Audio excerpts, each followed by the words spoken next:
ਆਪਣਾ ਤੇ ਕੰਮ ਇੰਨਾ ਕੋਈ ਆ ਵੀ ਬਾਬਾ ਜੀ 5 ਜਪਜੀ ਸਾਹਿਬ ਕਰ ਦਿਆਂਗੇ, ਵੀਜ਼ਾ ਲਵਾ ਦਿਓ। ਇੱਥੇ ਪਟਿਆਲੇ ਇੱਕ ਦਿਨ ਕਿਸੇ ਦੇ ਘਰੇ ਗਿਆ ਤੇ ਉਹ ਕਹਿੰਦੇ ਜੀ ਭਾਈ ਸਾਹਿਬ ਅਰਦਾਸ ਕਰੋ, ਆਪਣਾ ਬੱਚੇ ਨੇ ਨਾ ਆਈਲੈਟਸ ਦੇ ਪੇਪਰ ਦਿੱਤੇ ਆ। ਤੇ ਮੈਂ ਕਿਹਾ ਜੀ ਠੀਕ ਹੈ ਜੀ, ਤੁਸੀਂ ਸੁਖਮਨੀ ਸਾਹਿਬ ਕਰੋ, ਮਹਾਰਾਜ ਕਿਰਪਾ ਕਰਨਗੇ ਜੋ ਸਤਿਗੁਰੂ ਨੂੰ ਪਾਇਆ। ਕਹਿੰਦੇ ਨਹੀਂ ਨਹੀਂ, ਪ੍ਰਸ਼ਾਦਾ ਤੁਹਾਨੂੰ ਛਕਾਇਆ, ਸੁਖਮਨੀ ਸਾਹਿਬ ਮੈਂ ਕਰਾਂ। ਜਿਹੜੇ ਵੱਡੇ ਵੱਡੇ ਨਾਮਵਰ ਆਗੂ ਵੀ ਨੇ, ਉਹ ਵੀ ਪਹਿਲਾਂ ਭੇਟਾ ਜਾਂ ਉੱਥੇ ਜਿਹੜਾ ਕਹਿ ਲਓ ਸਟੇਟਸ ਸਿੰਬਲ ਵੇਖ ਕੇ ਸਮਾਗਮ ਦਾ ਫਿਰ ਹਾਂ ਕਰਦੇ ਆ। ਜੇ ਕਿਸੇ ਸਿੱਖ ਨੂੰ ਵੇਖ ਕੇ ਗੁਰੂ ਚੇਤੇ ਆ ਗਿਆ ਤੇ ਸਮਝ ਲਓ ਇਹ ਸਿੱਖੀ ਦਾ ਪ੍ਰਚਾਰ ਕਰ ਰਿਹਾ।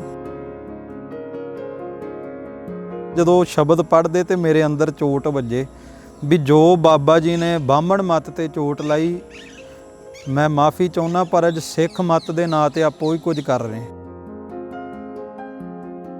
ਜਦੋਂ ਬਾਣੀ ਪੜ੍ਹਦੇ ਆ ਆਪਾਂ ਇੱਕ ਭੁੱਲ ਬੜੀ ਵੱਡੀ ਕਰਦੇ ਆ। ਸਾਡੇ ਮਨ ਵਿੱਚ ਇਹੀ ਟੈਨਸ਼ਨ ਰਹਿੰਦੀ ਵੀ ਛੇਤੀ ਛੇਤੀ ਪਾਠ ਮੁੱਕ ਜੇ। ਦੂਜਾ ਪਾਠ ਅਸੀਂ ਸ਼ੁਰੂ ਕਰਦੇ ਨਾ, ਨਾਲੇ ਅੰਗ ਜਾਂ ਪੰਨੇ ਗੁਟਕਾ ਸਾਹਿਬ ਦੇ ਪਰਤ ਕੇ ਪਿੱਛੇ ਵੇਖਦੇ ਵੀ ਕਿੰਨੇ ਕੇ ਰਹਿ ਗਏ। ਜਦੋਂ ਤੱਕ ਸਾਡੇ ਅੰਦਰ ਸਾਡੀ ਸੁਰਤ ਦੇ ਵਿੱਚ ਸ਼ਬਦ ਗੁਰੂ ਦੀ ਧੁਨੀ ਨਹੀਂ ਨਾ ਵੱਸਦੀ, ਉਦੋਂ ਤੱਕ ਅਸੀਂ ਸ਼ਬਦ ਗੁਰੂ ਦੇ ਚੇਲੇ ਬਣ ਨਹੀਂ ਸਕਦੇ, ਰਮਾਲੇ ਭਾਵੇਂ ਲੱਖਾਂ ਦੇ ਚੜਾਈ ਜਾਈਏ।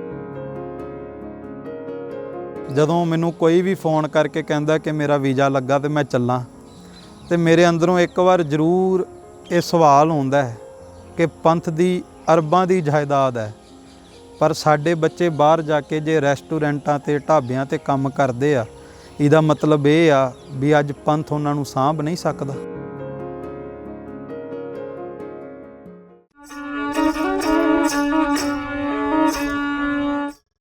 देश बहुत देख रहे थे हमें सारे भाई, सत श्री अकाल।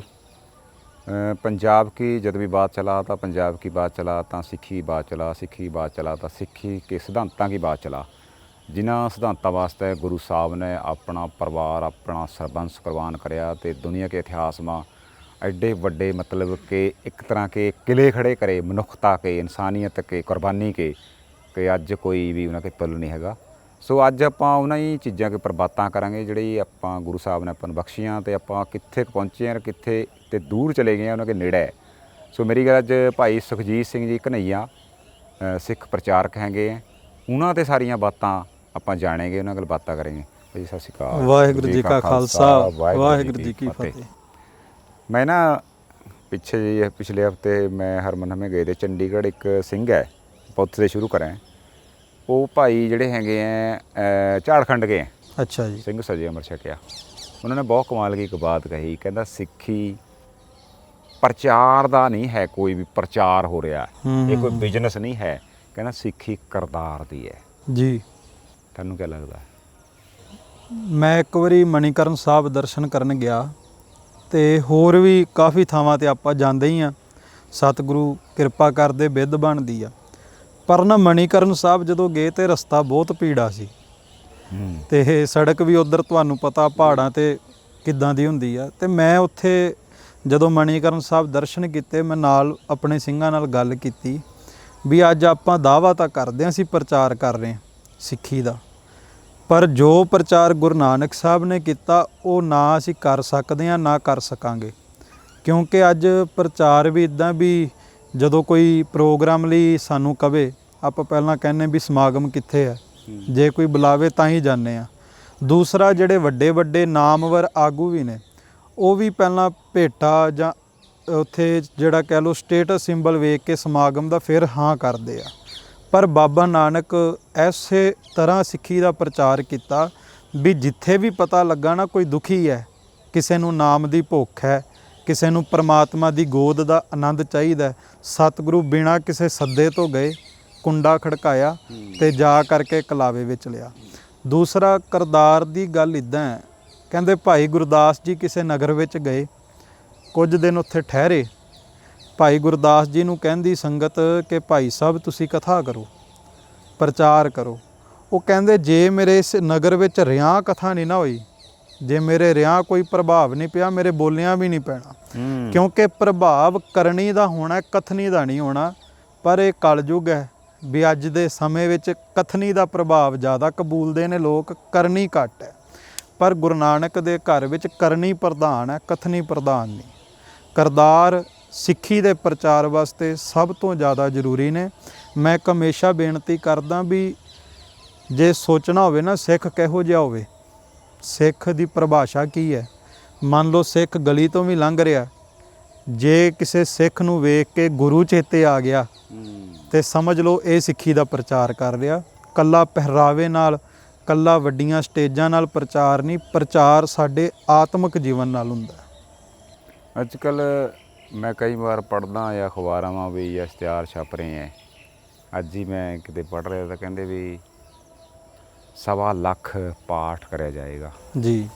ਤੇ ਮੈਂ ਕਦੇ ਕਦੇ ਸੋਚਦਾ ਵੀ ਕਿ ਗੁਰੂ ਸਾਹਿਬ ਨੇ ਮੈਨੂੰ, ਗੁਰੂ ਸਾਹਿਬ ਨੇ ਸ਼ਬਦ ਹੈ ਪੜ੍ਹ ਪੜ੍ਹ ਗੱਡੇ ਲੱਦੀ ਹੈ, ਵੀ ਉਹ ਕਦੇ ਮਾਰੇ ਅੰਦਰ ਵੀ ਗਏ ਕੋਈ ਸ਼ਬਦ। ਤੇ ਆਪਾਂ ਬਹੁਤ, ਮੇਰਾ ਖਿਆਲ ਹੈ ਵੀ ਪਾਠ ਕਰਿਆ ਜਾ ਰਿਹਾ, ਪਰ ਉਹ ਜਿਹੜਾ ਥਵੇਂ ਬਾਤ ਕਰ ਰਹੇ ਵੀ ਉਹ ਗਲੀ ਮੈਨੂੰ ਲੰਘਦਾ ਪਤਾ ਲੱਗ ਜਾਏਗਾ ਗੁਰੂ ਦੇ ਸਿੱਖ ਜਾ ਰਿਹਾ, ਉਹੋ ਜਿਹੀਆਂ ਕਿੰਨੀਆਂ ਕੁ ਰੂਹਾਂ ਹੋਣੀਆਂ ਸੰਸਾਰ ਪਰ। ਮੈਂ ਇੱਕ ਵਾਰੀ ਗੁਰਦੁਆਰਾ ਬੋਲੀ ਸਾਹਿਬ ਹੈ ਸਾਡੇ ਨਗਰ, ਤੇ ਮੈਂ ਅੰਮ੍ਰਿਤ ਵੇਲੇ ਦਰਸ਼ਨ ਕਰਨ ਕਈ ਵਾਰ ਲੈ ਜਾਂਦੇ ਮਹਾਰਾਜ, ਤੇ ਉੱਥੇ ਆਸਾ ਕੀ ਵਾਰ ਦਾ ਕੀਰਤਨ ਹੋ ਰਿਹਾ ਤੇ ਰਾਗੀ ਸਿੰਘ ਪੜ੍ਹ ਰਹੇ ਸੀ। ਪਰ ਨਾ ਜਦੋਂ ਸ਼ਬਦ ਪੜ੍ਹਦੇ ਤੇ ਮੇਰੇ ਅੰਦਰ ਚੋਟ ਵੱਜੇ ਵੀ ਜੋ ਬਾਬਾ ਜੀ ਨੇ ਬਾਹਮਣ ਮੱਤ ਤੇ ਚੋਟ ਲਾਈ, ਮੈਂ ਮਾਫੀ ਚਾਹੁੰਦਾ, ਪਰ ਅੱਜ ਸਿੱਖ ਮੱਤ ਦੇ ਨਾਂ ਤੇ ਆਪੋ ਹੀ ਕੁਝ ਕਰ ਰਹੇ, ਇੰਨੇ ਕਰ ਲਓ, ਇੰਨੇ ਕਰ ਲਓ, ਇੰਝ ਹੋ ਜੂ, ਇੰਝ ਹੋ ਜੂ। ਦਰਅਸਲ ਸਿੱਖੀ ਦੀ ਪਰਿਭਾਸ਼ਾ ਮਹਾਰਾਜ ਨੇ ਕਿਹਾ, ਨਾ ਜੰਤਰ ਮੈਂ, ਨਾ ਤੰਤਰ ਮੈਂ, ਨਾ ਮੰਤਰ ਬਾਸੇ ਆਵਈ, ਪੁਰਾਣੇ ਉਹ ਕੁਰਾਨ ਨੇਤ ਨੇਤ ਕਹਿ ਬਤਾਵਈ। ਵੀ ਜਿਹੜਾ ਪ੍ਰਮਾਤਮਾ ਉਹ ਜੰਤਰਾਂ ਮੰਤਰਾਂ, ਧਾਗੇ ਟੂਣਿਆਂ ਤਵੀਤਾਂ ਦੇ ਨਾਲ ਕੰਮ 'ਚ ਨਹੀਂ ਆਉਣਾ, ਵਸ 'ਚ ਨਹੀਂ ਆਉਣਾ, ਉਹ ਤਾਂ ਪ੍ਰੇਮਾ ਭਗਤੀ ਹੈ। ਇੱਕ ਮੈਂ ਭਾਈ ਵੀਰ ਸਿੰਘ ਹੋਣਾ ਦੇ ਜੀਵਨ ਦੀ ਘਟਨਾ ਬਾਰ-ਬਾਰ ਸੁਣਾਉਣਾ। ਉਹ ਦੱਸਦੇ ਵੀ ਮੈਂ ਜਦੋਂ ਬਚਪਨ 'ਚ ਸੀ ਨਾ ਤੇ ਆਪਣੇ ਨਾਨਕੇ ਰਹਿੰਦਾ ਸੀ, ਉਹ ਕਿਵੇਂ ਸਿੱਖੀ ਵੱਲ ਆਏ ਉਹ ਦੱਸਦੇ ਆ।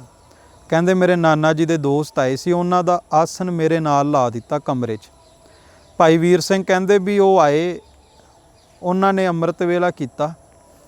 ਕਹਿੰਦੇ ਅੰਮ੍ਰਿਤ ਵੇਲੇ ਲਾਈਟ ਨਹੀਂ ਸੀ ਜਗ ਰਹੀ ਕਮਰੇ 'ਚ, ਪਰ ਕਹਿੰਦੇ ਉਹ ਚੌਂਕੜਾ ਲਾ ਕੇ ਨੇਤਰ ਬੰਦ ਕਰਕੇ ਨਾ ਇੰਨਾ ਕਿ ਭਿੱਜ ਕੇ ਵਾਹਿਗੁਰੂ ਵਾਹਿਗੁਰੂ ਆਂਦੇ, ਇੰਨਾ ਕਿ ਭਿੱਜ ਕੇ ਸਿਮਰਨ ਕਰਦੇ ਸੀ ਵੀ ਜਿਵੇਂ ਸਾਹਮਣੇ ਗੁਰੂ ਰਾਮਦਾਸ ਜੀ ਬੈਠੇ ਹੋਣ। ਕਹਿੰਦੇ ਚਿਹਰੇ ਤੇ ਵੱਖਰਾ ਹੀ ਜਲਾਲ। ਕਹਿੰਦੇ ਉਸ ਤੋਂ ਬਾਅਦ ਉਹ ਚਲ ਗਏ ਦਰਸ਼ਨਾਂ ਵਾਸਤੇ ਹਰਿਮੰਦਰ ਸਾਹਿਬ। ਸੰਧਿਆ ਹੋਈ, ਕਹਿੰਦੇ ਰਹਿਰਾਜ ਸਾਹਿਬ ਜੀ ਦਾ ਪਾਠ ਕਰਨ ਲੱਗੇ। ਉੱਥੇ ਕਹਿੰਦੇ ਸੋਦਰ ਰਹਿਰਾਜ ਸਾਹਿਬ ਦਾ ਪਾਠ ਵੀ ਇਸ ਤਰ੍ਹਾਂ ਕਰਨ ਵੀ ਗੁਰੂ ਗੋਬਿੰਦ ਸਿੰਘ ਮਹਾਰਾਜ ਸਾਹਮਣੇ ਬੈਠੇ ਆ ਤੇ ਮਹਾਰਾਜ ਨੂੰ ਕਹਿ ਰਹੇ ਤੂੰ ਕਰਤਾ ਸਚਿਆਰ ਮੈਡਾ ਸਾਈਂ। ਹੁਣ ਵੇਖੋ, ਮੰਨ ਲਓ ਹੁਣ ਆਪਾਂ ਦੋਵੇਂ ਗੱਲ ਕਰ ਰਹੇ, ਮੈਂ ਤੁਹਾਨੂੰ ਉਦੋਂ ਹੀ ਕਵਾਂਗਾ ਵੀ ਸੰਬੋਧਨ ਕਰਕੇ ਕੋਈ ਵੀ ਗੱਲ ਜਦੋਂ ਤੁਸੀਂ ਮੇਰੇ ਸਾਹਮਣੇ ਖੜੇ ਆ। ਜਦੋਂ ਬਾਣੀ ਪੜ੍ਹਦੇ ਆ ਆਪਾਂ ਇੱਕ ਭੁੱਲ ਬੜੀ ਵੱਡੀ ਕਰਦੇ ਆ, ਸਾਡੇ ਮਨ ਵਿੱਚ ਇਹੀ ਟੈਨਸ਼ਨ ਰਹਿੰਦੀ ਵੀ ਛੇਤੀ ਛੇਤੀ ਪਾਠ ਮੁੱਕ ਜੇ। ਦੂਜਾ ਪਾਠ ਅਸੀਂ ਸ਼ੁਰੂ ਕਰਦੇ ਨਾ, ਨਾਲੇ ਅੰਗ ਜਾਂ ਪੰਨੇ ਗੁਟਕਾ ਸਾਹਿਬ ਦੇ ਪਰਤ ਕੇ ਪਿੱਛੇ ਵੇਖਦੇ ਵੀ ਕਿੰਨੇ ਕੇ ਰਹਿ ਗਏ, ਪਰ ਪਾਠ ਇੰਨਾ ਕਿ ਖੁੱਭ ਕੇ ਹੋਵੇ ਵੀ ਜਿਵੇਂ ਦੋ ਗੁਰਮੁਖ ਰੂਹਾਂ ਗੱਲ ਕਰਦੀਆਂ। ਭਾਈ ਵੀਰ ਸਿੰਘ ਕਹਿੰਦੇ ਵੀ ਉਹਨਾਂ ਨੇ ਇੰਨਾ ਕਿ ਭਿੱਜ ਕੇ ਆਵਾਜ਼ ਲਾਈ ਵੀ ਤੂੰ ਕਰਤਾ ਸਚਿਆਰ, ਤੂੰ ਸੱਚਾ ਮੈਡਾ ਸਾਈਂ, ਵੀ ਗੁਰੂ ਗੋਬਿੰਦ ਸਿੰਘ ਮਹਾਰਾਜ ਤੂੰ ਮੇਰਾ ਸਾਈਂ ਹੈ। ਕਹਿੰਦੇ 2-3 ਦਿਨ ਲਗਾਤਾਰ ਇਵੇਂ ਹੀ ਹੋਇਆ। ਉਹਨਾਂ ਬਾਣੀ ਪੜ੍ਹਨੀ, ਮੈਂ ਸੁਣਨੀ। ਭਾਈ ਸਾਹਿਬ ਕਹਿੰਦੇ ਇੱਕ ਦਿਨ ਉਹ ਤਾਂ ਚਲੇ ਗਏ। ਕਹਿੰਦੇ ਮੈਂ ਆਪਣੇ ਸਕੂਲੇ ਗਿਆ, ਮੈਂ ਪਾਰਕ 'ਚ ਬੈਠਾ ਬੱਚਿਆਂ ਦੇ ਨਾਲ। ਕਹਿੰਦੇ ਉੱਥੇ ਬਹਿ ਕੇ ਵੀ ਨਾ ਕੱਲਿਆਂ ਮੈਨੂੰ ਕੰਨਾਂ ਦੇ ਵਿੱਚ ਉਹਨਾਂ ਦੀ ਪੜ੍ਹੀ ਬਾਣੀ ਬਾਰ-ਬਾਰ ਸੁਣਾਈ ਦੇਵੇ, ਕੀਤਾ ਸਿਮਰਨ ਬਾਰ-ਬਾਰ ਸੁਣਾਈ ਦੇਵੇ। ਤੇ ਭਾਈ ਸਾਹਿਬ ਕਹਿੰਦੇ ਮੇਰੇ ਅੰਦਰੋਂ ਆਪਣੇ ਆਪ ਹੀ ਅਰਦਾਸ ਨਿਕਲੀ ਵੀ ਗੁਰੂ ਰਾਮਦਾਸ ਸੱਚੇ ਪਾਤਸ਼ਾਹ ਕਿਰਪਾ ਕਰੀ ਮੈਨੂੰ ਇਸ ਤਰ੍ਹਾਂ ਦੀ ਬਾਣੀ ਪੜ੍ਹਨ ਦੀ ਦਾਤ ਦੇਈ। ਅਸਲ ਵਿੱਚ ਬਾਣੀ ਵੀ ਇਸ ਤਰ੍ਹਾਂ ਪੜ੍ਹੀਏ ਵੀ ਸਾਡੀ ਪੜ੍ਹੀ ਹੋਈ ਬਾਣੀ ਸੁਣ ਕੇ ਦੂਸਰੇ ਦੇ ਉੱਤੇ ਪ੍ਰਭਾਵ ਪਏ। ਅੱਜ ਕੱਲ੍ਹ ਆਪਣਾ ਕੀ ਹੈ, ਆਪਾਂ ਫੋਨ ਦੇ ਵਿੱਚ ਜ਼ਿਆਦਾਤਰ ਲੋਕ ਪਾਠ ਕਰਦੇ ਆ, ਬਸ ਜਿਵੇਂ ਦੇਖਿਆ ਹਾਂਜੀ, ਉਹ ਕੀ ਕਰਦੇ ਆ, ਉਹ ਇਦਾਂ ਉਂਗਲ ਮਾਰੀ ਜਾਂਦੇ ਆ। ਉਹ ਜਿੱਦਾਂ ਕਿਸੇ ਨੂੰ ਹੋਮਵਰਕ ਦਿੱਤਾ ਹੁੰਦਾ ਨਾ ਬੱਚੇ ਨੂੰ ਵੀ ਤੂੰ ਇਹ ਬੇਟੇ ਕੱਲ ਕਰਕੇ ਆਉਣਾ, ਰੱਟਾ ਮਾਰ ਭਾਵੇਂ ਜੋ ਮਰਜ਼ੀ ਕਰ, ਕੱਲ ਆ ਕੇ ਤੂੰ ਸੁਣਾ ਦੀ। ਉਹ ਫਿਰ ਵਿਚਾਰਾ ਘਰੇ ਜਾਂਦਾ, ਉਹ ਜੋ ਰੱਟਾ ਮਾਰਦਾ ਉਹ ਅਗਲੇ ਦਿਨ ਸੁਣਾ ਤੇ ਦਿੰਦਾ, ਪਰ ਉਹ ਜਦੋਂ ਅਗਲੀ ਕਲਾਸ ਵਿੱਚ ਜਾਵੇਗਾ ਤੇ ਮੰਨ ਲਓ 6th ਕਲਾਸ ਦੇ ਵਿੱਚ ਹੋ ਗਿਆ ਤੇ 5th ਕਲਾਸ ਵਾਲਾ ਸਿਲੇਬਸ ਭੁੱਲ ਜਾਏਗਾ। ਹੁਣ ਆਪਾਂ ਵੀ ਰੱਟੇ ਮਾਰਦੇ ਹਾਂ, ਪਰ ਜੇ ਗੁਰੂ ਨਾਨਕ ਸਾਹਿਬ ਨੂੰ ਪੁੱਛੀਏ ਵੀ ਬਾਣੀ ਕਿਵੇਂ ਪੜ੍ਹਨੀ ਹੈ, ਮਰ ਜਾਂਦੇ ਗਾਵੀਐ ਸੁਣੀਐ ਮਨ ਰੱਖੀਐ ਪਾਓ। ਕਹਿੰਦੇ ਗਾ ਫਿਰ ਉਹਨੂੰ ਸੁਣ ਜੋ ਗਾ ਰਿਹਾ ਤੇ ਸੁਣ ਭਾਵਨਾ ਰੱਖ ਕੇ। ਕਹਿੰਦੇ ਜਦੋਂ ਗਾਈ ਹੋਈ ਚੀਜ਼ ਨੂੰ ਸੁਣਾਂਗੇ ਫਿਰ ਸ਼ਬਦ ਗੁਰੂ ਸੁਰਤ ਧੁਨ ਚੇਲਾ। ਕਹਿੰਦੇ ਗੁਰੂ ਤਾਂ ਸ਼ਬਦ ਹੀ ਹੈ, ਪਰ ਕਹਿੰਦੇ ਜਦੋਂ ਤੱਕ ਸਾਡੀ ਜਿਹੜੀ ਸੁਰਤ ਧੁਨੀ ਨੂੰ ਨਹੀਂ ਨਾ ਸੁਣਦੀ, ਇਹ ਹੈ ਤੇ ਵੈਸੇ ਚਲੋ ਅਧਿਆਤਮਕ ਗੱਲ, ਆਪਣਾ ਤੇ ਕੰਮ ਇੰਨਾ ਕੋਈ ਹੈ ਵੀ ਬਾਬਾ ਜੀ 5 ਜਪਜੀ ਸਾਹਿਬ ਕਰ ਦਿਆਂਗੇ, ਵੀਜ਼ਾ ਲਵਾ ਦਿਓ ਜਾਂ ਆਪਾਂ ਜਾ ਕੇ ਬਿਜ਼ਨਸ ਜਿਹੜਾ ਸੌਦੇਬਾਜ਼ੀ ਸਾਡੇ ਵਿੱਚ ਚੱਲ ਪਈ ਨਾ ਵੀ ਮਹਾਰਾਜ ਅਖੰਡ ਪਾਠ ਕਰਾ ਦਿਆਂਗੇ, ਤੁਸੀਂ ਕਿਰਪਾ ਕਰਕੇ ਛੇਤੀ ਛੇਤੀ ਕੰਮ ਕਰ ਦਿਓ। ਤੇ ਜੇ ਕੰਮ ਠੇਕਾ ਕਰ ਰਹੇ ਨਹੀਂ, ਅਸੀਂ। ਹਾਂ, ਪਰ ਇਦਾਂ ਨਹੀਂ। ਬਾਣੀ ਜਿਹੜੀ ਹੈ ਪ੍ਰੇਮਾ ਭਗਤੀ ਦੀ ਨਿਸ਼ਾਨੀ ਹੈ। ਸੋ ਜਦੋਂ ਤੱਕ ਸਾਡੇ ਅੰਦਰ ਸਾਡੀ ਸੁਰਤ ਦੇ ਵਿੱਚ ਸ਼ਬਦ ਗੁਰੂ ਦੀ ਧੁਨੀ ਨਹੀਂ ਨਾ ਵੱਸਦੀ, ਉਦੋਂ ਤੱਕ ਅਸੀਂ ਸ਼ਬਦ ਗੁਰੂ ਦੇ ਚੇਲੇ ਬਣ ਨਹੀਂ ਸਕਦੇ। ਰੁਮਾਲੇ ਭਾਵੇਂ ਲੱਖਾਂ ਦੇ ਚੜਾਈ ਜਾਈਏ। ਬਾਬੇ ਨਾਨਕ ਨੇ ਵੇਖੋ ਜਿਹੜੇ ਸ਼ਬਦ ਗੁਰੂ ਦੇ ਚੇਲੇ ਬਣੇ, ਉਹ ਭਾਈ ਲਾਲੋ ਵਰਗੇ ਬਣੇ। ਉਹ ਭਾਈ ਲਾਲੋ ਵਰਗੇ ਸਨ ਵੀ ਜਿਹੜੇ ਕੋਦਰੇ ਦਾ ਪ੍ਰਸ਼ਾਦਾ ਗੁਰੂ ਨਾਨਕ ਅੱਗੇ ਰੱਖਦੇ ਆ ਤੇ ਫਿਰ ਸਤਿਗੁਰੂ ਗੁਰੂ ਨਾਨਕ ਸਾਹਿਬ ਨੂੰ ਤੱਕ ਕੇ ਸਤ ਕਰਤਾਰ ਦੀ ਧੁਨੀ ਛੇੜਦੇ ਆ, ਉਹਦੇ ਵਿੱਚ ਮਸਤ ਹੋ ਜਾਂਦੇ ਆ। ਇਸ ਤਰ੍ਹਾਂ ਜਪਜੀ ਸਾਹਿਬ ਕਰਦਿਆਂ ਮੈਂ ਬਹੁਤ ਘੱਟ ਸੱਜਣ ਵੇਖੇ ਆ ਵੀ ਬਾਣੀ ਪੜ੍ਹ ਰਹੇ ਆ ਤੇ ਆਲਾ ਦੁਆਲਾ ਭੁੱਲ ਜਾਣ। ਫੋਨ ਆਉਂਦਾ, ਆਪਾਂ ਗੁਟਕਾ ਸਾਈਡ ਤੇ ਰੱਖ ਦਿੰਨੇ। ਸੋ ਇਸ ਕਰਕੇ ਬਾਣੀ ਦੇ ਵਿੱਚ ਪ੍ਰੇਮਾ ਭਗਤੀ ਜ਼ਰੂਰੀ ਹੈ। ਬਾਣੀ ਪੜ੍ਹਨ ਸਮੇਂ ਸਾਨੂੰ ਇਹ ਮਹਿਸੂਸ ਹੋਵੇ ਵੀ ਸਾਹਮਣੇ ਸਤਿਗੁਰੂ ਹਾਜ਼ਰ ਆ, ਤਾਂ ਹੀ ਸਾਡਾ ਕੋਈ ਅਧਿਆਤਮਿਕ ਜੀਵਨ ਬਣੇਗਾ। ਸਾਡੇ ਅੰਦਰੋਂ ਮਨ ਦੇ ਜਿਹੜੇ ਫੁਰਨੇ ਨੇ ਉਹ ਦੂਰ ਹੋਣਗੇ। ਅੱਜ ਨਾ ਗੁਰੂ ਘਰਾਂ ਦੇ ਵਿੱਚ ਵੀ ਜਾਂ ਕਿਤੇ ਹੋਰ ਵੀ ਜਦੋਂ 4 ਸਿੱਖ ਇਕੱਠੇ ਹੁੰਦੇ ਆ ਤੇ ਜ਼ਿਆਦਾਤਰ ਸਾਡੀ ਬਿਰਤੀ ਹੈ, ਅਸੀਂ ਨੈਗੇਟਿਵਿਟੀ ਤੇ ਗੱਲ ਕਰਦੇ ਹਾਂ। ਫਲਾਣੀ ਸਰਕਾਰ ਨੇ ਐਂ ਕਰਤਾ, ਫਲਾਣੇ ਨੇ ਐਂ ਕਰਤਾ, ਫਲਾਣੇ ਨੇ ਐਂ ਕਰਤਾ। ਬੰਦਾ ਪੁੱਛੇ ਤੂੰ ਕੀ ਕੀਤਾ? ਜਦੋਂ ਦਰਗਾਹ 'ਚ ਜਾਣਾ ਨਾ, ਉਹਨਾਂ ਨੇ ਨਹੀਂ ਪੁੱਛਣਾ ਵੀ ਫਲਾਣੇ ਨੇ ਕੀ ਕੀਤਾ, ਫਲਾਣੇ ਨੇ ਕੀਤਾ। ਉਹਨਾਂ ਕਹਿਣਾ ਸੁਨਹੁ ਰੇ ਤੂੰ ਕੌਣ, ਕਹਾਂ ਤੇ ਆਇਓ, ਇਹ ਤੀਕ ਨਾ ਜਾਨੋ, ਕੇਤਿਕ ਮੁੱਦਤ ਚਲਤੇ ਖਬਰ ਨਾ ਪਾਇਓ। ਕਹਿੰਦੇ ਤੂੰ ਕੌਣ ਹੈ, ਤੈਨੂੰ ਕਿਹੜੇ ਕੰਮਾਂ ਵਾਸਤੇ ਭੇਜਿਆ ਸੀ ਤੇ ਤੂੰ ਕਰਦਾ ਕੀ ਰਿਹਾ? ਸਾਰੀ ਉਮਰ ਨਿੰਦਿਆ ਚੁਗਲੀ। ਵੇਖੋ ਜਦੋਂ ਹੁਣ ਆਪਾਂ ਕਿਸੇ ਦੀ ਨਿੰਦਿਆ ਚੁਗਲੀ ਕਰੀਏ ਤੇ ਸਾਡੀ ਸੁਰਤ ਉੱਥੇ ਹੀ ਰਹਿੰਦੀ ਹੈ।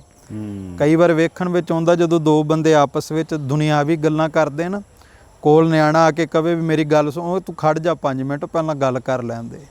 ਤੇ ਗੁਰਦੁਆਰੇ ਕੀਰਤਨ ਚੱਲਦਾ ਹੋਵੇ, ਨਿਆਣੇ ਰੋਲਾ ਪਾਈ ਜਾਣ, ਕਹਿੰਦੇ ਨਿਆਣਿਆਂ ਦਾ ਤੇ ਕੰਮ ਹੀ ਰੋਲਾ ਪਾਉਣਾ। ਪਰ ਜਦੋਂ ਅਸੀਂ ਦੁਨਿਆਵੀ ਗੱਲਾਂ ਕਰਦੇ ਉਦੋਂ ਨਿਆਣਿਆਂ ਨੂੰ ਚੁੱਪ ਕਰਾ ਲੈਂਦੇ ਹਾਂ। ਪਰ ਜਦੋਂ ਭਗਤੀ ਕਰਨ ਦੀ ਜਾਂ ਬਾਣੀ ਪੜ੍ਹਨ ਦੀ ਗੱਲ ਆਉਂਦੀ ਹੈ, ਉੱਥੇ ਅਸੀਂ ਪਿਛਾਂਹ ਰਹਿ ਜਾਂਦੇ ਹਾਂ, ਅਗਾਂਹ ਨਹੀਂ ਵੱਧਦੇ। ਗੁਰੂ ਨਾਨਕ ਸਾਹਿਬ ਨੇ ਜਦ ਪੂਰੀ ਦੁਨੀਆ ਨੂੰ ਉਧਾਰਨੇ ਵਾਸਤੇ ਸਫ਼ਰ ਕਰੇ, ਉਦਾਸੀਆਂ ਕਰੀਆਂ, ਉਹਨਾਂ ਨੇ ਕਿਹਾ ਵੀ ਨੀਚਾਂ ਅੰਦਰ ਨੀਚ ਜਾਤ, ਜਿਹੜੇ ਸਭ ਤੋਂ ਨੀਚ ਹੈ ਵੀ ਮੈਂ ਉਹਨਾਂ ਦੇ ਵਿੱਚ ਤੇ ਹੈ।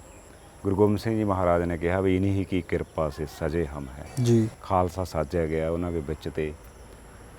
ਪਰ ਅਜੇ ਲੱਗਦਾ ਨਹੀਂ ਵੀ ਉਹੀ ਸਾਰਾ ਜਿਹੜਾ ਆਪਣੇ ਆਪ ਨੂੰ ਬੜਾ ਸਮਝਣਾ ਬ੍ਰਾਹਮਣਵਾਦ ਹੈ। ਜਿਹੜਾ ਮਾਲਵੇ ਦੇ ਵਿੱਚ ਇੱਕ ਡੇਰਾ ਹੈ, ਪਰ ਨਾਂ ਕਾਹਨੂੰ ਲੈਣਾ, ਬਹੁਤ ਡੇਰੇ ਹੈ।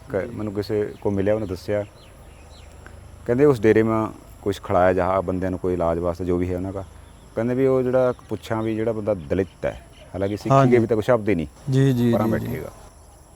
ਤੇ ਕਿੱਥੇ ਪਹੁੰਚ ਗਏ ਆਪਾਂ? ਗੁਰੂ ਸਾਹਿਬ ਦਾ ਪੂਰਾ ਫਲਸਫਾ ਰੱਦ ਨਹੀਂ ਕਰ ਰਹੇ ਆਪਾਂ। ਗੁਰੂ ਸਾਹਿਬ ਦਾ ਨਾ ਇੱਕ ਬਚਨ ਹੈ, ਮਨ ਤੂੰ ਜੋਤ ਸਰੂਪ ਹੈ ਆਪਣਾ ਮੂਲ ਪਛਾਣ। ਤੇਰੇ ਅੰਦਰ ਰੱਬ ਦੀ ਜੋਤ ਹੈ, ਤੂੰ ਇੱਕ ਆਤਮਾ ਹੈ, ਆਪਾਂ ਸਰੀਰ ਨਹੀਂ।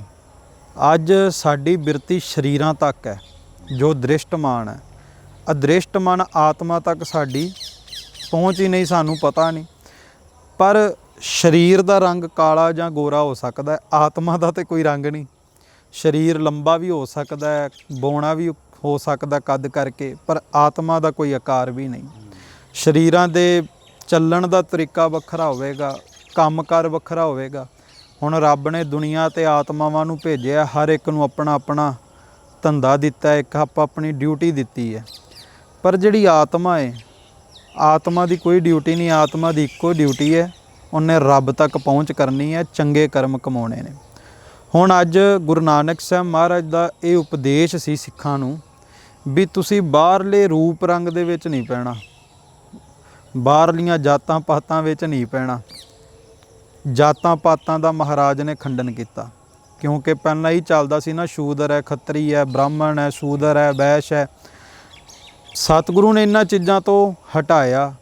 ਪਰ ਅੱਜ ਵੇਖਣ ਵਿੱਚ ਆਉਂਦਾ ਹੈ ਵੀ ਜਿਸ ਸਤਿਗੁਰੂ ਨੇ ਜਾਤਾਂ ਪਾਤਾਂ ਤੋਂ ਹੰਢਾਇਆ, ਮਹਾਰਾਜ ਦੇ ਉਸੇ ਹੀ ਮਹਾਰਾਜ ਦੇ ਗੁਰਦੁਆਰੇ ਵੀ ਜਾਤਾਂ ਦੇ ਨਾਂ 'ਤੇ ਬਣਾਤੇ। ਇਹ ਬੜੈਚਾਂ ਦਾ ਹੈ, ਇਹ ਚੱਠਿਆਂ ਦਾ ਹੈ, ਇਹ ਸੰਧੂਆਂ ਦਾ ਹੈ, ਇਹ ਆਪਣਾ ਰਵਿਦਾਸੀਆਂ ਦਾ ਹੈ, ਇਹ ਕਾਬਲੀਆਂ ਦਾ ਹੈ।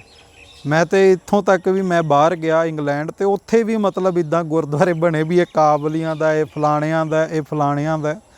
ਮਤਲਬ ਸਾਡੀ ਜਿਹੜੀ ਬਿਰਤੀ ਹੈ ਨਾ, ਉਹਦੇ 'ਤੇ ਹਜੇ ਤੱਕ ਵਿਪਰਵਾਦ ਦਾ ਪ੍ਰਭਾਵ ਹੈ। ਅਸੀਂ ਇਹ ਜਿਹੜਾ ਉੱਚਾ ਨੀਵਾਂ ਇਹਦੇ ਤੋਂ ਬਾਹਰ ਨਹੀਂ ਨਿਕਲੇ। ਵੇਖੋ ਦੁਨੀਆ ਵਿੱਚ ਅਸੀਂ ਉੱਚਾ ਕਿਹਨੂੰ ਸਮਝਦੇ ਹਾਂ? ਦੁਨੀਆ ਵਿੱਚ ਅੱਜ ਦੇ ਟਾਈਮ ਵਿੱਚ ਨਾ, ਮੈਂ ਇਹ ਅਨੁਭਵ ਕੀਤਾ ਹੈ, ਕੋਈ ਵੀ ਬੰਦਾ ਕਿਸੇ ਦੀ ਜਾਤ ਕਰਕੇ ਨਹੀਂ ਉੱਚਾ ਨੀਵਾਂ ਸਮਝਦਾ। ਇਹ ਵੇਖਦਾ ਕਿਹਦੇ ਕੋਲ 4 ਛਿੱਲੜ ਨੇ, ਭਾਵੇਂ ਫਿਰ ਉਹ ਕੋਈ ਬਿਹਾਰ ਤੋਂ ਆਇਆ ਹੋਵੇ ਨਾ, ਤੇ ਜਿਹਨੂੰ ਸਾਡੇ ਬੰਦੇ ਸਿੱਧੀ ਤਰ੍ਹਾਂ ਗੱਲ ਨਹੀਂ ਕਰਦੇ ਜਿਨ੍ਹਾਂ ਲੋਕਾਂ ਨਾਲ, ਜੇ ਕਿਸੇ ਕੋਲ 4 ਛਿੱਲੜ ਹੋਣ ਤੇ ਲੋਕ ਉਹਨੂੰ ਹੀ ਹਾਂਜੀ ਹਾਂਜੀ ਕਰਦੇ ਫਿਰਦੇ ਆ। ਮਤਲਬ ਸਾਡੇ ਲੋਕ ਮਾਇਆ ਦਾ ਪ੍ਰਭਾਵ ਕਬੂਲਦੇ ਆ, ਪਰ ਮਾਇਆ ਕੀ ਸੋਭਾ 4 ਦਿਹਾੜੇ। ਇਹ ਨਹੀਂ ਵੇਖਦੇ ਵੀ ਜੇ ਕੋਈ ਬਿਹਾਰ ਤੋਂ ਹੈ ਜਾਂ ਮੱਧ ਪ੍ਰਦੇਸ਼ ਤੋਂ ਹੈ, ਕੋਈ ਪੰਜਾਬ ਤੋਂ ਹੈ, ਬਣਾਉਣ ਵਾਲਾ ਤਾਂ ਇੱਕ ਹੀ ਹੈ, ਸਾਰਿਆਂ ਵਿੱਚ ਵਰਤ ਤਾਂ ਇੱਕ ਹੀ ਰਿਹਾ। ਸੋ ਗੁਰੂ ਘਰਾਂ ਵਿੱਚ ਕਾਫੀ ਥਾਂ 'ਤੇ ਆਉਂਦਾ ਵੇਖਣ ਲਈ, ਪਰ ਹੁਣ ਕਲਗੀਧਰ ਪਾਤਸ਼ਾਹ ਜੀ ਨੇ ਤੇ ਇਸੇ ਕਰਕੇ ਬਾਟਾ ਇੱਕ ਕੀਤਾ ਸੀ ਵੀ ਇੱਕੋ ਬਾਟੇ ਵਿੱਚ ਪੰਜਾਂ ਨੂੰ ਅੰਮ੍ਰਿਤ ਛਕਾ ਕਰਕੇ ਮਹਾਰਾਜ ਨੇ ਜਾਤਾਂ ਪਾਤਾਂ ਦੇ ਵਿਤਕਰੇ ਦੂਰ ਕਰ ਦਿੱਤੇ। ਸੋ ਕਿਤੇ ਨਾ ਸਿੱਖੀ ਕਮਾਉਣ ਵਾਸਤੇ ਸਾਡੇ ਯਤਨ ਘੱਟ ਨੇ, ਪਰ ਸਿੱਖੀ ਵਿਖਾਉਣ ਵਾਸਤੇ ਯਤਨ ਜ਼ਿਆਦਾ ਨੇ। ਬੜਾ ਫਰਕ ਹੁੰਦਾ ਹੈ। ਇੱਕ ਹੁੰਦਾ ਸਿੱਖੀ ਪਾ ਲੈਣੀ, ਇੱਕ ਹੈ ਸਿੱਖੀ ਕਮਾ ਲੈਣੀ। ਸਿੱਖ ਦੇ ਘਰ ਵਿੱਚ ਕਿਸੇ ਦਾ ਜਨਮ ਹੋਇਆ, ਉਹਨੇ ਸਿੱਖੀ ਪਾ ਲਈ ਹੈ, ਕਮਾਈ ਨਹੀਂ। ਕਮਾਈ ਹੈ ਭਾਈ ਮੰਝ ਨੇ। ਭਾਈ ਮੰਝ ਵਰਗੀ ਸਿੱਖੀ ਨਹੀਂ ਕੋਈ ਕਮਾ ਸਕਦਾ। ਭਾਈ ਤਾਰੂ ਪੋਪਟ ਵਰਗੀ ਸਿੱਖੀ ਨਹੀਂ ਕੋਈ ਕਮਾ ਸਕਦਾ। ਭਾਈ ਤਾਰੂ ਸਿੰਘ ਵਰਗੀ ਸਿੱਖੀ ਨਹੀਂ ਕੋਈ ਕਮਾ ਸਕਦਾ। ਸੋ ਅੱਜ ਸਿੱਖੀ ਪਾਉਣ ਦੇ, ਸਿੱਖੀ ਵਿਕਾਉਣ ਦੇ ਯਤਨ ਜ਼ਿਆਦਾ ਨੇ, ਕਮਾਉਣ ਦੇ ਘੱਟ ਨੇ। ਹਾਂਜੀ। ਤੇ ਕਈ ਵਾਰ ਮੈਨੂੰ ਲੱਗਾ ਵੀ ਸਿੱਖੀ ਵੀ ਇੱਕ ਧੰਦਾ ਬਣ ਗਈ ਹੈ ਜੀ। ਮੈਂ ਨਾ ਮਾਝੇ ਦੇ ਵਿੱਚ ਗਿਆ, ਉੱਥੇ ਜਿੰਨੇ ਵੀ ਜਿਹੜੀ ਆਪਾਂ ਬਾਤ ਕਰ ਰਹੇ ਜਾਤ ਪਾਤ ਵਾਲੀ, ਤੇ ਸਾਰੇ ਮਾਝੇ ਦੇ ਵਿੱਚ ਉਹ ਜਿਹਨਾਂ ਬਾਰੇ ਗੁਰੂ ਸਾਹਿਬ ਨੇ ਪਹਿਲਾਂ ਗੱਲਬਾਤ ਕਰੀ ਸਿੰਘ ਸਾਜੇ, ਉਹ ਸਾਰੇ ਹੀ ਲਗਭਗ ਉਹ ਸਾਈ ਮੱਤ ਅਪਣਾ ਚੁੱਕੇ हैं ਪੂਰੇ ਤਰ੍ਹਾਂ। ਮਾਝੇ में लहर बहुत हो है ਤੇ ਹਮੇ ਮਤਲਬ ਕਿ ਉਹਨਾਂ ਨੂੰ ਇਹ ਮੇਰਾ ਖਿਆਲ ਹੈ ਕੋਈ ਧਰਮ ਬਦਲਨੇ ਕੋਈ ਵੀ ਮੈਨੂੰ ਲੱਗਾ ਆਪਾਂ ਪਹਿਲਾਂ ਕਿਤੇ ਜਹਾਂ ਜਿਸ ਤਰ੍ਹਾਂ ਥਵੇਂ ਮੇਰੇ ਘਰਾਂ ਆ ਗਏ, ਸਭ ਤੋਂ ਪਹਿਲਾਂ ਹੈ ਬੰਦਾ ਕਹਾ ਮੇਰੀ ਸਤਿਕਾਰ ਇੱਜ਼ਤ ਉਹਨਾਂ ਘਰਾਂ ਹੋਇਆ ਹੈ, ਮੈਂ ਕਿਤੇ ਗਿਆ ਤਾਂ ਮੈਂ ਬਾਰ-ਬਾਰ ਜਾਵਾਂਗਾ। ਪਰ ਮੈਂ ਬਹੁਤ ਵਾਰ ਸੁਣਿਆ ਵੀ ਉਹ ਬੰਦੇ ਉੱਥੋਂ ਉਠਾਏ ਗਏ ਜਾਂ ਗ੍ਰੰਥੀ ਸਿੰਘ ਨੂੰ ਬਾਹਰ ਕੱਢਿਆ ਗਿਆ। ਤਾਂ ਮੈਨੂੰ ਲੱਗਦਾ ਕਈ ਵਾਰ ਲਗਾ ਵੀ ਇਹ ਸਾਰਾ ਕੁਛ ਉਹ ਸਾਰੇ ਕੁਛ ਨੂੰ ਗੁਰੂ ਸਾਹਿਬ ਦੇ ਫਲਸਫੇ ਨੂੰ ਰੱਦ ਕਰਕੇ ਸਮਕਾ ਉਹਦੇ ਉਲਟ ਚੱਲ ਰਿਹਾ, ਸਿੱਖੀ ਦੀਆਂ ਜੜ੍ਹਾਂ ਮਾ ਤੇਲ ਦੇ ਰਹੇ ਹੈ ਇਹ ਸਾਰਾ ਕੁਛ ਕਰਕੇ। ਮੈਂ ਨਾ ਪਿੱਛੇ ਜੇ ਇੱਕ ਗੱਲ ਕਹੀ ਸੀ, ਧਰਮ ਕੋਈ ਵੀ ਹੋਵੇ, ਕਰਮ ਚੰਗੇ ਕਰੋ, ਹਿਸਾਬ ਧਰਮਾਂ ਦਾ ਨਹੀਂ ਕਰਮਾਂ ਦਾ ਹੋਣਾ। ਗੁਰੂ ਨਾਨਕ ਸਾਹਿਬ ਨੂੰ ਪੁੱਛਿਆ ਸੀ ਨਾ ਕਿ ਹਿੰਦੂ ਵੱਡਾ ਕਿ ਮੁਸਲਮਾਨ ਹੋਈ, ਤੇ ਗੁਰੂ ਨਾਨਕ ਸਾਹਿਬ ਕਹਿੰਦੇ ਵੀ ਸ਼ੁਭ ਅਮਲਾਂ ਬਾਝੋਂ ਦੋਨੋਂ ਰੋਈ। ਹੁਣ ਅੱਜ ਕੱਲ੍ਹ ਬੜਾ ਕਹਿੰਦੇ ਵੀ ਧਰਮ ਪਰਿਵਰਤਨ ਹੋ ਰਿਹਾ, ਆਹ ਹੋ ਰਿਹਾ, ਆਹ ਹੋ ਰਿਹਾ। ਗੁਰੂ ਨਾਨਕ ਸਾਹਿਬ ਹਰਿਦੁਆਰ ਗਏ, ਕਿਸੇ ਨੂੰ ਨਹੀਂ ਕਿਹਾ ਵੀ ਮੇਰੇ ਨਾਲ ਆ ਜਾ ਕਰਤਾਰਪੁਰ ਚੱਲ, ਮੇਰੇ ਨਾਲ ਨਨਕਾਣਾ ਸਾਹਿਬ ਚੱਲ, ਮੈਂ ਤੈਨੂੰ ਐਂ ਕਰ ਦਿਆਂਗਾ, ਐਂ ਕਰ ਦਿਆਂਗਾ। ਅਸਲ ਵਿੱਚ ਨਾ ਸਾਡੇ ਲੋਕਾਂ ਨੇ ਧਰਮ ਨੂੰ ਨਾ ਇਹ ਚੀਜ਼ ਬਣਾ ਲਿਆ ਵੀ ਜਦੋਂ ਜਿਵੇਂ ਉਹ ਕਹਿ ਲਓ ਵੀ ਜੀਵਨ ਬੀਮਾ, ਵੀ ਜਿਵੇਂ ਲੋਕ ਨਾ ਬੀਮਾ ਕਰਾ ਦਿੰਦੇ ਆ, ਇੰਸ਼ੋਰੈਂਸ ਕਰਾ ਦਿੰਦੇ ਆ, ਵੀ ਉਹ ਪੈਸੇ ਦੇਈ ਜਾਂਦੇ ਆ ਕਿਸ਼ਤਾਂ, ਉਹ ਵੀ ਜੇ ਕੱਲ੍ਹ ਨੂੰ ਬਿਮਾਰ ਹੋ ਗਏ ਤੇ ਹਸਪਤਾਲ ਦਾ ਖਰਚਾ ਬੀਮਾ ਕੰਪਨੀ ਵਾਲੇ ਚੱਕ ਲੈਣਗੇ। ਹੁਣ ਕਹਿੰਦੇ ਵੀ ਅਸੀਂ ਹਰ ਮਹੀਨੇ ਗੁਰਦੁਆਰੇ ਜਾਂਦੇ ਆ, ਮਾਇਆ ਦੇ ਦਿੰਦੇ, ਅਖੰਡ ਪਾਠ ਕਰਾ ਲੈਂਦੇ ਆ, ਕੱਲ੍ਹ ਨੂੰ ਸਾਡੇ ਤੇ ਕੋਈ ਦੁੱਖ ਆਇਆ, ਸਾਡਾ ਵੀਜ਼ਾ ਨਾ ਲੱਗਾ, ਸਾਡੇ ਬੱਚੇ ਦੇ ਨੰਬਰ ਨਾ ਆਏ, ਤਾਂ ਮਤਲਬ ਫਿਰ ਤੁਸੀਂ ਧਰਮ ਵਾਲਿਆਂ ਨੇ ਵੇਖਣਾ ਇਹ ਸਾਡਾ ਕੰਮ ਨਹੀਂ, ਅਸੀਂ ਜੀ ਬੀਮਾ ਕਰਾਤਾ। ਸੋ ਧਰਮ ਜਿਹੜਾ ਆ ਨਾ ਉਹ ਬੀਮਾ ਨਹੀਂ ਹੈ ਅਸਲ ਵਿੱਚ। ਹੁਣ ਅੱਜ ਵੇਖੋ ਸਕੂਲ ਨੇ, ਕਾਲਜ ਨੇ, ਯੂਨੀਵਰਸਿਟੀਜ਼ ਨੇ, ਇਹ ਕਾਹਦੇ ਲਈ ਆ? ਇਹ ਸੰਸਾਰਕ ਜੀਵਨ ਬਣਾਉਣ ਲਈ ਆ। ਪਰ ਯੂਨੀਵਰਸਿਟੀ ਕਾਲਜਾਂ ਦੇ ਵਿੱਚ ਸਕੂਲਾਂ ਵਿੱਚ ਜਾ ਕੇ ਤੁਸੀਂ ਇਹ ਦੱਸੋ ਵੀ ਕਿਹੜੇ ਬੰਦੇ ਦੀ ਚਿੰਤਾ ਮੁਕਤ ਹੋ ਗਈ ਹੈ। ਯੂਨੀਵਰਸਿਟੀਜ਼ ਕਾਲਜਾਂ ਦੇ ਵਿੱਚ ਪੜ੍ਹਾਉਣ ਵਾਲੇ ਵੀ ਮੈਂ ਉਹਨਾਂ ਨੂੰ ਜਾਣਦਾ, ਉਹ ਡਿਪਰੈਸ਼ਨ ਦੇ ਸ਼ਿਕਾਰ ਨੇ, ਵੱਡੇ ਵੱਡੇ ਲੈਕਚਰਰ, ਵੱਡੇ ਵੱਡੇ ਪ੍ਰੋਫੈਸਰ, ਕਿਉਂਕਿ ਉਹਨਾਂ ਕੋਲ ਧਰਮ ਦਾ ਗਿਆਨ ਨਹੀਂ। ਧਰਮ ਨੇ ਇਹ ਸਿਖਾਉਣਾ ਸੀ ਵੀ ਹਾਲਾਤ ਕੋਈ ਵੀ ਹੋਣ ਤੂੰ ਡੋਲੀ ਨਾ, ਭਾਵੇਂ ਸੁੱਖ ਹੋਣ ਤੇ ਉਛਲੀ ਨਾ, ਦੁੱਖ ਹੋਣ ਤੇ ਘਬਰਾਵੀਂ ਨਾ। ਧਰਮ ਨੇ ਸਾਨੂੰ ਇੱਕ ਹਿਸਾਬ ਦਾ ਅਡੋਲ ਚਿੱਤ ਬਣਾਉਣਾ ਸੀ, ਪਰ ਅਸੀਂ ਅੱਜ ਧਰਮ ਦੇ ਨਾਮ ਦੇ ਉੱਤੇ ਜਦੋਂ ਬੀਮੇ ਕਰਾਉਂਦੇ ਆ, ਅਸੀਂ ਹੋਰ ਜ਼ਿਆਦਾ ਡੋਲਣ ਲੱਗ ਜਾਂਦੇ ਆ। ਜਿਵੇਂ ਅਸੀਂ ਗੁਰਦੁਆਰਾ ਸਾਹਿਬ ਜਾਂਦੇ ਆ, ਮੈਂ ਇੱਥੇ ਪਟਿਆਲੇ ਇੱਕ ਦਿਨ ਕਿਸੇ ਦੇ ਘਰੇ ਗਿਆ ਤੇ ਉਹ ਕਹਿੰਦੇ ਜੀ ਭਾਈ ਸਾਹਿਬ ਅਰਦਾਸ ਕਰੋ, ਆਪਣਾ ਬੱਚੇ ਨੇ ਨਾ ਆਈਲਟਸ ਦੇ ਪੇਪਰ ਦਿੱਤੇ ਆ। ਤੇ ਮੈਂ ਕਿਹਾ ਜੀ ਠੀਕ ਹੈ ਜੀ, ਤੁਸੀਂ ਸੁਖਮਨੀ ਸਾਹਿਬ ਕਰੋ, ਮਹਾਰਾਜ ਕਿਰਪਾ ਕਰਨਗੇ ਜੋ ਸਤਿਗੁਰੂ ਨੂੰ ਪਾਇਆ। ਕਹਿੰਦੇ ਨਹੀਂ ਨਹੀਂ, ਪ੍ਰਸ਼ਾਦਾ ਤੁਹਾਨੂੰ ਛਕਾਇਆ, ਸੁਖਮਨੀ ਸਾਹਿਬ ਮੈਂ ਕਰਾਂ। ਤੇ ਇਹ ਤੁਸੀਂ ਇਹ ਬੀਮਾ ਕਰਤਾ। ਹਾਂਜੀ, ਫਿਰ ਮੈਂ ਬੇਨਤੀ ਕੀਤੀ ਵੀ ਜੇ ਪ੍ਰਸ਼ਾਦਾ ਮੈਂ ਛਕਿਆ ਨਾ, ਭੁੱਖ ਮੇਰੀ ਦੂਰ ਹੋਏਗੀ, ਤੇ ਜੇ ਤੁਸੀਂ ਛਕੋਗੇ ਤੁਹਾਡੀ ਦੂਰ ਹੋਏਗੀ। ਇਸੇ ਤਰ੍ਹਾਂ ਜੇ ਬਾਣੀ ਮੈਂ ਪੜੂੰਗਾ ਤੇ ਲਾਭ ਤਾਂ ਮੈਨੂੰ ਹੋਣਾ ਨਾ, ਤੁਸੀਂ ਪੜੋਗੇ ਤੁਹਾਨੂੰ ਲਾਭ ਹੋਣਾ। ਬਾਣੀ ਦੁੱਖ ਦੂਰ ਕਰਦੀ ਹੈ, ਇਸ ਤਰ੍ਹਾਂ ਕਰਦੀ ਹੈ, ਸਿਮਰੋ ਸਿਮਰ ਸਿਮਰ ਸੁਖ ਪਾਵੋ, ਕਲ ਕਲੇਸ਼ ਤਨ ਮਾਹੇ ਮਟਾਵੋ। ਬਾਣੀ ਸਰੀਰ ਦੇ ਵੀ ਦੁੱਖ ਕੱਟਦੀ ਹੈ, ਮਨ ਦੇ ਦੁੱਖ ਵੀ ਕੱਟਦੀ ਹੈ, ਪਰ ਇਹ ਨਾ ਹੋਵੇ ਵੀ ਹੁਣ ਕੰਮ ਪਿਆ ਤੇ ਰੱਬ ਨੂੰ ਚੇਤੇ ਕਰ ਲਓ ਤੇ ਅੱਗੇ ਪਿੱਛੇ ਬਾਬਾ ਤੂੰ ਕੌਣ ਤੇ ਮੈਂ ਕੌਣ। ਭਗਤ ਕਬੀਰ ਸਾਹਿਬ ਕਹਿੰਦੇ ਨਾ, ਕਾਮ ਪਰੇ ਹਰ ਸਿਮਰੀਏ ਐਸਾ ਸਿਮਰੋ ਨਿਤ। ਕਹਿੰਦੇ ਜਿਹਨੂੰ ਕੰਮ ਪਿਆ ਚੇਤੇ ਕਰਦਾ ਉਹਨੂੰ ਰੋਜ਼ ਧਿਆਇਆ ਕਰ, ਬਾਰ-ਬਾਰ ਧਿਆਉਣ ਦੀ ਲੋੜ ਨਹੀਂ ਪਵੇਗੀ, ਇੱਕ ਵਾਰੀ ਉਹਦੇ ਨਾਲ ਸੁਰਤ ਜੋੜ ਲੈ। ਹੁਣ ਅਸੀਂ ਸੋਚਦੇ ਹਾਂ ਵੀ ਅਸੀਂ ਉਸ ਧਰਮ ਵਿੱਚ ਚੱਲ ਜਾਂਗੇ ਦੁੱਖ ਨਹੀਂ ਹੋਣਗੇ, ਉਸ ਧਰਮ ਵਿੱਚ ਚੱਲ ਜਾਂਗੇ ਦੁੱਖ ਨਹੀਂ ਹੋਣਗੇ। ਧਰਮ ਪਰਿਵਰਤਨ ਕਿਉਂ ਹੋ ਰਿਹਾ? ਧਰਮ ਪਰਿਵਰਤਨ ਤਾਂ ਹੋ ਰਿਹਾ, ਸਾਡੇ ਮਨਾਂ ਵਿੱਚ ਬੈਠ ਗਿਆ ਵੀ ਜਿਹੜਾ ਆਹ ਕੰਮ ਕਰ ਲੂਗਾ ਨਾ, ਉਹ ਕਦੇ ਬਿਮਾਰ ਹੀ ਨਹੀਂ ਹੋਊਗਾ, ਕਦੇ ਬੁਖਾਰ ਨਹੀਂ ਹੋਊਗਾ। ਹੁਣ ਬੰਦੇ ਨੇ ਖਾਧਾ ਹੀ ਗਲਤ ਹੋਵੇ ਤੇ ਸਰੀਰ ਨੇ ਤੇ ਇੱਕ ਦਿਨ ਬਿਮਾਰ ਹੋਣਾ ਹੀ ਹੈ ਨਾ। ਹੁਣ ਮੰਨ ਲਓ ਗੱਡੀ ਜਿਹੜੀ ਮਰਜ਼ੀ ਕੰਪਨੀ ਦੀ ਲੈ ਲਓ ਤੇ ਇੱਕ ਦਿਨ ਤਾਂ ਮਸ਼ੀਨਰੀ ਨੇ ਖਰਾਬ ਹੋਣਾ ਹੀ ਹੈ। ਹੁਣ ਇਹ ਜੇ ਸਰੀਰ ਦੀ ਕਿਰਿਆਵਾਂ ਨੂੰ ਅਸੀਂ ਸਹੀ ਤਰ੍ਹਾਂ ਨਹੀਂ ਨਿਭਾਵਾਂਗੇ, ਇੱਕ ਦਿਨ ਸਰੀਰ ਨੇ ਬਿਮਾਰ ਹੋਣਾ। ਪਰ ਜਿਹੜੀ ਸਾਡੀ ਅੰਦਰ ਆਤਮਾ ਹੈ, ਉਹ ਆਤਮਾ ਬਿਮਾਰ ਨਾ ਹੋਵੇ, ਇਸ ਲਈ ਧਰਮ ਦਾ ਗਿਆਨ ਲੈਣਾ। ਪਰ ਸਾਡੇ ਲੋਕ ਲਾਲਚ ਵਸ ਆ ਕੇ ਧਰਮ ਬਦਲ ਰਹੇ ਨੇ, ਪ੍ਰੇਮਾ ਭਗਤੀ ਕਰਕੇ ਧਰਮ ਨਹੀਂ ਬਦਲ ਰਹੇ। ਜੇ ਮੰਨ ਲਓ ਈਸਾਈ ਧਰਮ ਵਿੱਚ ਜਾ ਰਹੇ ਆ ਤੇ ਈਸਾਈ ਧਰਮਾਂ ਵਾਲੇ ਲਾਲਚ ਦੇ ਰਹੇ ਆ, ਪਰ ਇੱਕ ਪਾਸੇ ਇਹ ਨਹੀਂ ਵੇਖ ਰਹੇ ਵੀ ਸਿੱਖੀ ਦੇ ਵਿੱਚ ਬੰਦ ਕੱਟਿਆ ਜਾ ਰਿਹਾ ਤਾਂ ਵੀ ਧਰਮ ਨਹੀਂ ਛੱਡ ਰਹੇ। ਮੈਨੂੰ ਕਿਸੇ ਨੇ ਨਾ ਨਾਗਪੁਰ ਤੋਂ ਸੀ ਭਾਈ ਸਾਹਿਬ, ਕਹਿੰਦੇ ਜੀ ਤੁਸੀਂ ਬੋਲੋ ਥੋੜ੍ਹਾ ਜਿਹਾ, ਕਰੋ ਕੁਝ ਵੀ ਧਰਮ ਪਰਿਵਰਤਨ ਹੋ ਰਿਹਾ। ਮੈਂ ਕਿਹਾ ਵੀ ਜਿਹੜੇ ਅੱਜ ਜਾ ਰਹੇ ਆ 5000 10,000 ਪਿੱਛੇ ਜਾਣ ਦਿਓ, ਜੇ 10,000 ਪਿੱਛੇ ਛੱਡ ਰਹੇ ਆ ਤੇ ਉਹ ਕੱਲ ਨੂੰ ਉਹ ਵੀ ਛੱਡ ਸਕਦੇ ਆ। ਪਰ ਇੱਥੇ ਭਾਈ ਤਾਰੂ ਸਿੰਘ ਆ ਜਿਹਦਾ ਖੋਪੜ ਵੀ ਲੈ ਗਿਆ, ਪਰ ਉਹਨਾਂ ਨੇ ਸਿੱਖੀ ਨਹੀਂ ਛੱਡੀ। ਹੁਣ ਭਾਈ ਮਨੀ ਸਿੰਘ ਜੀ ਨੇ, ਜਲਾਦ ਕਹਿੰਦਾ ਵੀ ਦਾ ਬੰਦ ਕੱਟ ਦੋ, ਤੇ ਭਾਈ ਮਨੀ ਸਿੰਘ ਸਾਹਿਬ ਜੀ ਪੁੱਛਦੇ ਆ ਵੀ ਬੰਦ ਕਿਵੇਂ ਕੱਟੇਗਾ? ਕਹਿੰਦੇ ਵੀ ਪਹਿਲਾਂ ਤੇਰਾ ਗੁੱਟ ਲਾਵਾਂਗਾ, ਫਿਰ ਤੇਰੀ ਕੋਹਣੀ, ਤੇ ਫਿਰ ਮੋਢਾ, ਤੇ ਫਿਰ ਲੱਤਾਂ, ਤੇ ਫਿਰ ਸੀਸ, ਇਸ ਤਰ੍ਹਾਂ ਬੰਦ ਕੱਟ ਦਿਆਂਗਾ। ਭਾਈ ਸਾਹਿਬ ਕਹਿੰਦੇ ਵੀ ਤੁਮ ਬੰਦ ਕੋ ਜਾਣਤ ਨਾਹੀ, ਹਮ ਬੰਦ ਦੀਓ ਨਿਜ ਬਤਾਹੀ। ਕਹਿੰਦੇ ਤੈਨੂੰ ਨਹੀਂ ਬੰਦ ਕੱਟਣਾ ਆਉਂਦਾ, ਮੈਂ ਤੈਨੂੰ ਦੱਸਦਾ। ਉਹ ਕਹਿੰਦੇ ਕਿਵੇਂ?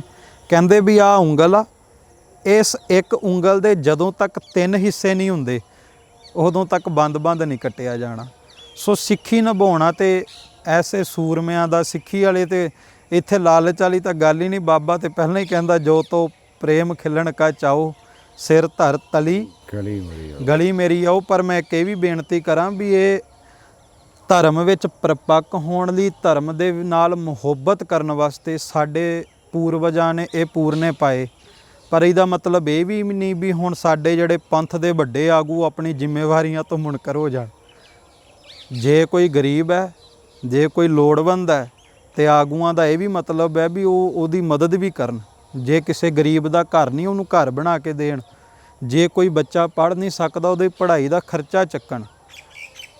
ਕਿਉਂਕਿ ਨਾ ਜੀ, ਜਦੋਂ ਨਵਾਬ ਕਪੂਰ ਸਿੰਘ ਜੀ ਨੂੰ ਨਵਾਬੀ ਮਿਲੀ ਹੈ ਤੇ ਉਹਨਾਂ ਨੂੰ ਨਵਾਬੀ ਚਾਹੀਦੀ ਨਹੀਂ ਸੀ।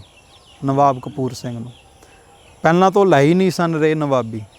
ਦੀਵਾਨ ਦਰਬਾਰਾ ਸਿੰਘ ਕਹਿੰਦੇ ਵੀ ਨਵਾਬੀ ਤੁਸੀਂ ਪ੍ਰਵਾਨ ਕਰੋ। ਕਹਿੰਦੇ ਮੈਨੂੰ ਨਵਾਬੀ ਚਾਹੀਦੀ ਨਹੀਂ।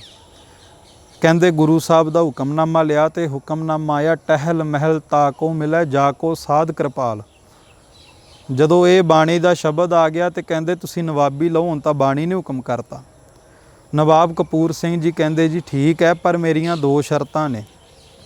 ਕਹਿੰਦੇ ਪਹਿਲੀ ਮੇਰੀ ਸ਼ਰਤ ਇਹ ਹੈ, ਨਵਾਬੀ ਦੀ ਇਹ ਜਿਹੜੀ ਤਾਜ ਹੈ ਇਹ 5 ਪਿਆਰਿਆਂ ਦੇ ਚਰਨਾਂ ਨੂੰ ਛੁਹਾਇਆ ਜਾਵੇ।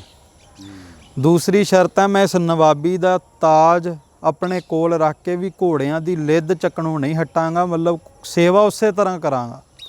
ਦੋਵੇਂ ਸ਼ਰਤਾਂ ਮੰਨੀਆਂ। ਪੁੱਛਿਆ ਕਿਉਂ? ਕਹਿੰਦੇ ਪਹਿਲਾ ਕਾਰਨ ਤਾਂ ਇਹ ਹੈ ਵੀ 5 ਦੇ ਚਰਨਾਂ ਨੂੰ ਤਾਂ ਛੁਹਾਈ ਜਾਵੇ, ਹਕੂਮਤ ਇਹ ਨਾ ਸੋਚੇ ਵੀ ਗੁਰੂ ਕੇ ਸਿੱਖ ਨਵਾਬੀਆਂ ਦੇ ਮੁਹਤਾਜ ਨੇ, ਸਾਨੂੰ ਨਵਾਬੀਆਂ ਨਹੀਂ ਚਾਹੀਦੀਆਂ, ਇਹ ਕੇਵਲ ਮੈਂ ਪੰਥ ਦਾ ਹੁਕਮ ਮੰਨਣ ਲਈ ਲੈ ਰਿਹਾ। ਦੂਸਰੀ ਸ਼ਰਤ ਇਸ ਕਰਕੇ ਵੀ ਨਵਾਬੀ ਲੈ ਕਰਕੇ ਮੇਰੇ 'ਚ ਹੰਕਾਰ ਨਾ ਆਵੇ, ਮੈਂ ਸਦਾ ਸੇਵਾ ਕਰਦਾ ਰਵਾਂ, ਸੇਵਾਦਾਰ ਬਣਿਆ ਰਵਾਂ। ਉਸ ਤੋਂ ਬਾਅਦ ਜਦੋਂ ਨਵਾਬ ਬਣੇ ਨੇ, ਜਿੰਨੀਆਂ ਵੀ ਜਗੀਰਾਂ ਆਈਆਂ ਉਹ ਨਵਾਬ ਕਪੂਰ ਸਿੰਘ ਜੀ ਨੇ ਆਪਣੇ ਨਾਂ ਨਹੀਂ ਲਵਾਈਆਂ। ਸਭ ਤੋਂ ਵੱਡਾ ਨੁਕਤਾ ਹੈ, ਪੰਥ ਦੇ ਨਾਂ ਲਵਾਈਆਂ। ਬਾਬਾ ਜੱਸਾ ਸਿੰਘ ਆਹਲੂਵਾਲੀਆ ਜੀ ਨੇ ਲਾਲ ਕਿਲ੍ਹਾ 19 ਵਾਰ ਜਿੱਤਿਆ।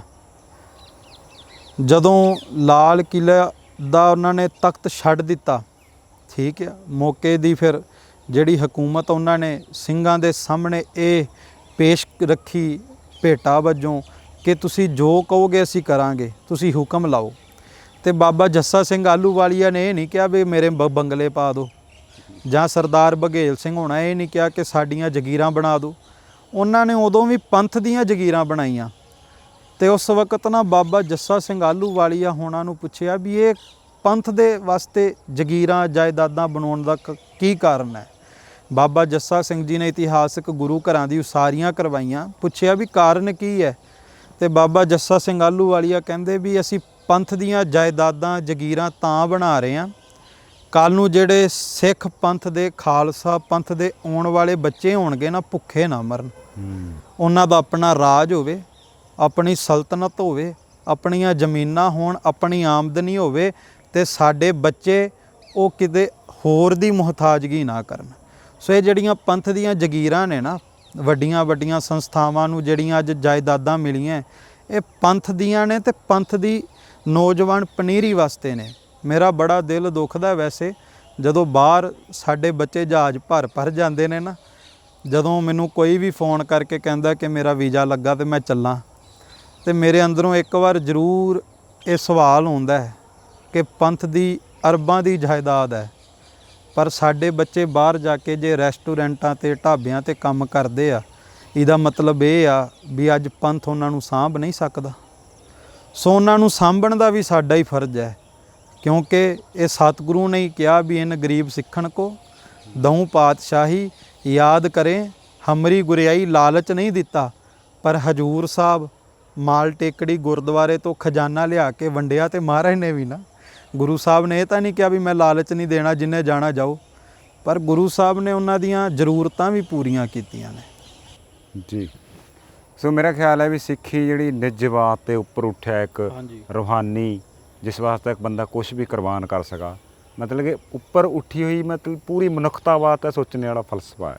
पर हमें निजगे विच 24 घंटे मेरा क्या फायदा होएगा। देखो अपन अरदास च पढ़ते हैं, नानक नाम चढ़दी कला तेरे भाणे सरबत दा भला। गुरु नानक साहब ने सिख नूं बनाया सी सरबत दे भले वास्ते, पर मैं अज बेनती करा आपां पहलां पंजाब दा ही कर लईए।